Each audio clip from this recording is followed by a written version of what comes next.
Relevant. ఇక్కడ మనుషులు చచ్చిపోయి సినిమాల గురించి మాట్లాడారు. కొంచెం పెద్ద మనసు,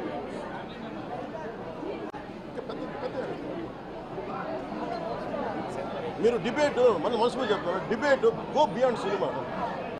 ఈయన చెప్తుంది ఏముంది, కోల్ అరాచకం వాటి మీద మాట్లాడారు, పెద్ద మాట్లాడారు. సినిమా ట్రీట్మెంట్ ఇచ్చేయండి ఇలా కట్టినది అంటే నేను చెప్పాను, ఇది దాదాపు 640 పైసలకు మండలాలు మనే. ఎంపీడీఓ అంటే నథింగ్ బట్ ఆయన మండలికి ఆయన కలెక్టర్ స్థాయి వ్యక్తి. అలాంటి మండలానికి సంబంధించి మొత్తం ఆయన ఇన్ఛార్జ్, దాన్ని డెవలప్మెంటల్ ఆఫీసర్ ఆయన. అలాంటి వ్యక్తి మీద రూమ్ని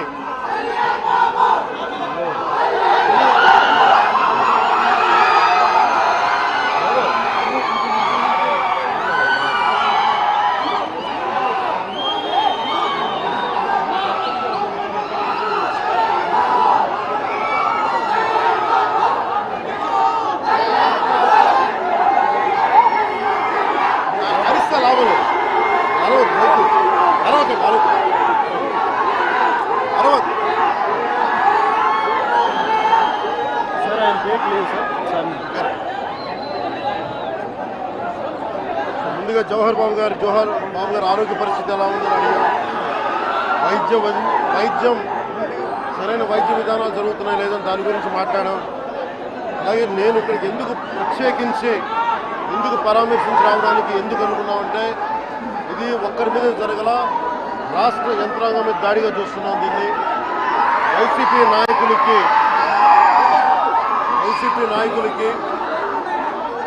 11 సీట్లకు ప్రజలు పరిమితం చేస్తున్నా కానీ ఇంకా అహంకారం చావాలా. ఈ అహంకారం తగ్గే వరకు మిమ్మల్ని వదలం. మీరు ఇష్టానికి మాట్లాడిన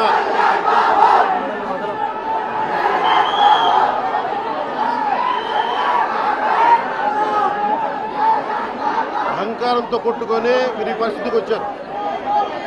ఇది ఈ వ్యక్తి మీదే కాదు, గత గాలివీడు మండలం సంబంధించి గతంలో కూడా ఏంటా మీరు ఎప్పుడు ఏ స్లోగన్ ఇవ్వాలో మీకు తెలియదు. అక్కరండి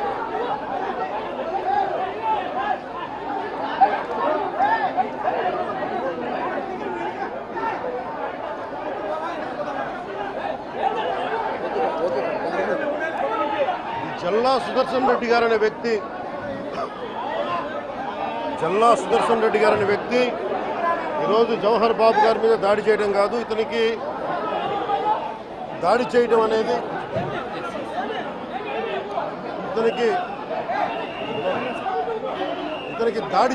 కొత్త కాదు.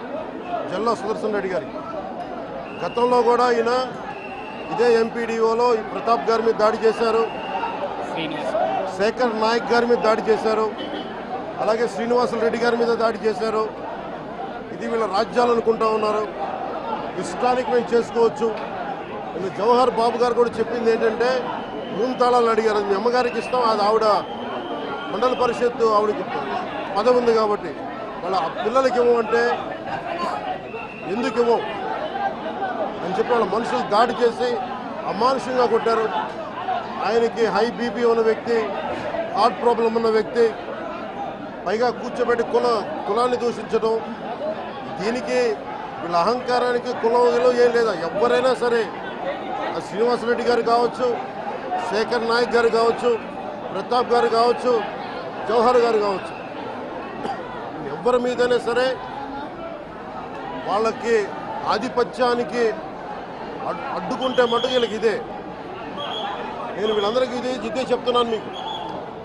ఇది గత ప్రభుత్వంలా కాదు, ఇది ఇష్టారాజ్యంగా చేస్తాం మేము కూర్చున్న వ్యక్తులం కాదు. మేము సాక్షాత్తు నేనే ఉప ముఖ్యమంత్రిగా ఉండి నేను తప్పు చేసినా శిక్ష పడాలి అని చెప్పి అసెంబ్లీలో చెప్పిన వాడిని. అలాంటిది మీరు ఇష్టారాజ్యంగా కూర్చొని అధికార విధులు నిర్వహిస్తున్న వాళ్ళ మీద దాడి చేస్తే ఏమాత్రం ఉపేక్షించాం. ఎస్పీ గారికి చెప్పాం, కలెక్టర్ దృష్టికి తీసుకొచ్చాం. కలెక్టర్ గారు కూడా ఇదే చెప్పారు. నిన్న కొట్టగానే వెంటనే ఆయన విజయవాడలో ఉంటే ఆయన దృష్టికి తీసుకొస్తే వెంటనే ఎస్ఐని కానిస్టేబుల్స్ని పంపించినా సమస్య సాగల. అదనపు బలగాలతో సిఐతో వెళ్తే తప్ప పరిస్థితి కంట్రోల్లోకి రాలా. ఎలా కొట్టారంటే లోపల గడిపెట్టి మరి ఎవరిని రానివ్వకుండా గడిపెట్టి మరి ఆయన అమానుషంగా దాడి చేశారు. నువ్వు ఎలా వస్తావు ఇక్కడికి? ఎవరో వీళ్ళు చెప్పిన మాటలకి తొత్తులు కావాలి వీళ్ళకి. ఈ రోజున నా దృష్టిలోకి వచ్చింది, ఇది మొదటిసారి కాదు. గతంలో ప్రతాప్ గారి మీద దాడి చేశారు, శేఖర్ నాయక్ గారి మీద దాడి చేశారు, శ్రీనివాసులు రెడ్డి గారి మీద దాడి చేశారు. వీళ్ళకి కులం ఎక్కువ తక్కువ లేదు, వీళ్ళకి అహంకారం నడినెత్తి మీదకి వచ్చి కొట్టుకుంటా ఉంది. అహంకారం తీస్తాం, తోలు తీసి కింద కూర్చోబెడతాం. మీకు ఒళ్ళు ఒక్కొక్కళ్ళకి మీకు ఎక్కడెక్కడ ఉన్నో తెలియట్లా. మీకు అహంకారాలు పెరిగిపోయినాయి. మీకు ఆధిపత్యపు అహంకారంతో అధికారుల మీద దాడి చేస్తే మిమ్మల్ని ఎలా తీసుకెళ్లాలో, ఎలాంటి శిక్ష పడాలో మీకు ఖచ్చితంగా చేసి పెడతాం. మీకు ఇష్టారాజ్యంగా చేయకండి. అహంకారంతో నడినెత్తి మీద కళ్ళు నెత్తికెక్కాయి మీకు. ఈ ప్రభుత్వం చాలా త్రికరణ శుద్ధిగా అందరం కూర్చొని మేము కలిసికట్టుగా ఉన్నాం ఇక్కడ. ఇది కూటమి ప్రభుత్వం, ఇది వైసీపీ ప్రభుత్వం కాదు. ఇది ఇష్టారాజ్యంగా మీరు చేస్తారంటే కామ్గా కూర్చునే ప్రభుత్వం కాదు. మీకు ఎలా చేస్తే, ఎలా నియంత్రిస్తే మీకు కిందకు వస్తారో మేము చేస్తాం. మీరు గాల్లో విహరిస్తూ ఉన్నారు. 11 సీట్లు వచ్చిన ఇంకా గాల్లో విహరిస్తున్నారు. మొత్తం మీకు ఎలా కిందకి దించాలో మాకు బాగా తెలుసు, చేసి చూపిస్తాం.